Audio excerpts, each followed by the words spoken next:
My name is Magda, and I'm 26 years old. I work in an office in the city. On the weekends, I used to love to get away from all the hustle and bustle and take a trip to the countryside. Luckily, I have a cottage in a small village which is located right at the edge of the forest. How I used to love to get out of the city and spend the weekend in my little cottage. Why did I stop? Well, I'll tell you.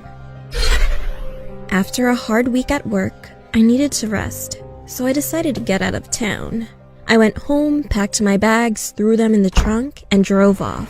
When I arrived in the village, it was late in the evening and I was tired from the long drive. I went straight to bed and fell asleep quickly. In the middle of the night, I was awakened by the sound of my car alarm going off. I looked out the window, but there was nobody in sight. I found my car keys, pressed the button to shut off the alarm, and the awful noise stopped. I laid back down and tried to fall asleep. All of a sudden, the alarm went off again. I didn't feel like getting up, so I just grabbed my keys and pressed the button once more. Everything was peaceful and quiet again. However, 5 minutes later, the alarm went off a third time. Once or twice could have been an accident, but now I was wondering what was going on. Could someone be playing tricks on me in the middle of the night? I got up again and pressed the button to turn off the alarm. But this time, I didn't lay back down. I stood at the curtains and watched. After a few minutes, I saw something by the light of the moon. A shadow emerged from the bushes and slowly approached the car. I could just about make out the shape.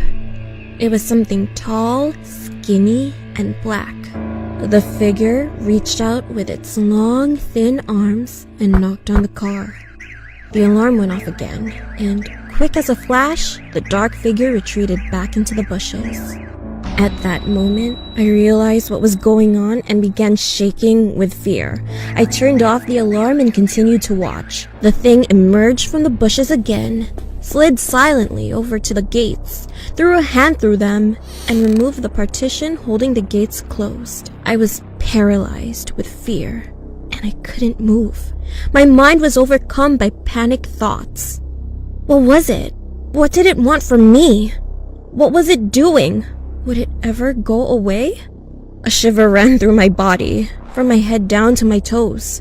My mouth was dry and my heart was beating fast. I was so tense, I was gritting my teeth and clenching my hands into fists. I regained control of myself and ran down the stairs as fast as my legs could carry me to the ground floor. I wanted to look for something I could use to protect myself. However, just as I was about to switch on the lights, I suddenly froze in my tracks. The dark figure was at the window. It was pressed up against the glass, staring in, looking to see whether or not there was someone home. I immediately ducked down behind the sofa and peered out. That's when I realized what all those tricks with the car were for. It was trying to lure its victim outside. I couldn't take my eyes off its hideous face. Its skin was the color of ash and covered with wrinkles. Its eyes were small, beady, and completely black. Instead of it having a nose, there were 2 ragged holes. It didn't have any lips, just 2 rows of sharp, yellow teeth. When it breathed, it was so heavy and hoarse that it was misting up the window. I just knew it wasn't going to go away. After standing at the window for a few moments, I heard a rustling noise as it came to the front door.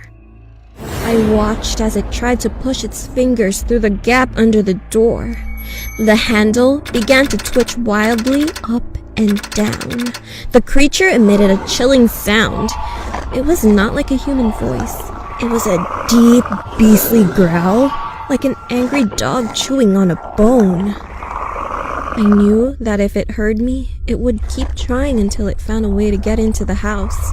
I crouched down behind the sofa, hiding in the shadows and desperately trying not to make a sound. Tears began involuntarily streaming down my face, no matter how much I tried to stop them. I could feel my pulse pounding in my temples, and I was shaking like a leaf, just waiting for it to end. I don't know how long I cowered there. I must have been passed out. When I woke up and looked out the window, The creature was gone. The door was still in place and everything seemed secure. I've never been so relieved in all my life. I ran upstairs and looked out the window. It was light outside, and there was no sign of anything wrong. Taking a chance, I grabbed my keys, and without stopping to collect any of my things, I ran out to the car. I jumped in, locked the doors, and drove away from the village as fast as I could. I didn't stop driving until I got back to the city. When I got back to my apartment, I turned on the radio and heard a news report. The announcer said that, in the village, the dead bodies of 2 girls had been discovered. Their corpses had been mutilated and dumped in a swamp. I guess the creature found what it was looking for. I don't want to, but I am curious to know.